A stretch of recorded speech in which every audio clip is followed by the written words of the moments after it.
Here's a quick look at how the SkiArea WinForm assignment is supposed to look. It is just a blank form. This is a data grid view control, and this is a combo box right here. And when I run this, you will see it is populated with data. So the way I got the data into the program is as a text file. I just went to projects, properties, resources, then I went to add existing and selected the text file. And now in my project, I can actually go to properties.resources.SkiArea data, and I have that access to that as a string, and that's explained in the instructions. And then let's go take a look at the interface here. Let's go back to running it. You can see here I have several fields. I can sort these things by name. I can sort them by the number of trails, or actually I didn't completely implement it because it was just a demo. But okay, so for vertical right there, see I can sort them on how tall the hills are. So Four Lakes is 50 feet, Mount Bohemia is 900 feet, right? And I can sort them, and I can go back and sort them by name. Actually, I'm going to go do that right now. It's just to prove to you that I can. Well, that worked out well because a train went by and I had to pause the recording anyway. So if you sort the SkiAreas by name, you are sorting them using the built-in sorting mechanism in the SkiArea class. And that's because the SkiArea class that is being displayed here represents the implements the comparable interface, so it can be compared to another ski area, and that comparison is going to compare the names of the ski areas.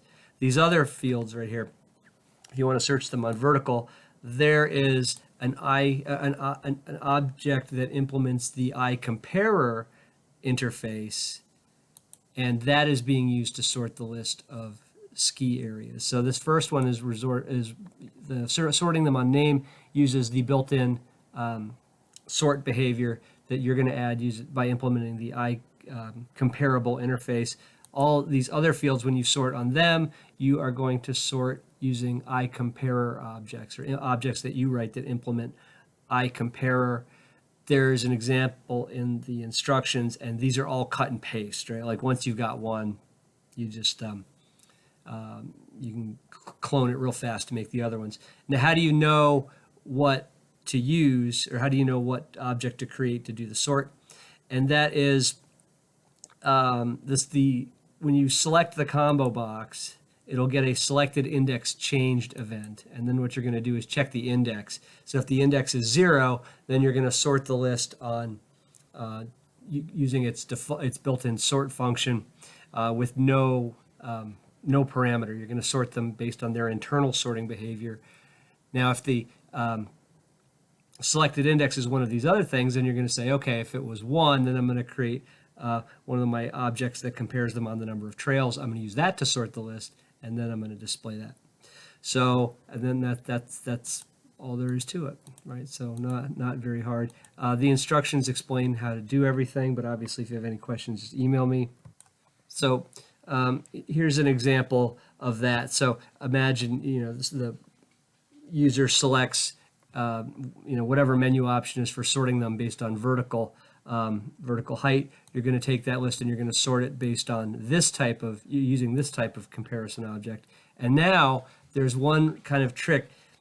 If you want to have the changed data displayed in the data grid, you actually have to null out the data source and then reassign it. I've not found another way to do that. Just calling refresh on the data grid view does not change the way the data is displayed.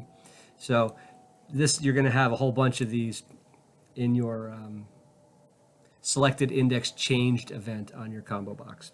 And that's kind of it. So everything is kind of explained in here. There's some little freebies to get you going. But again, if you have any questions, just email me.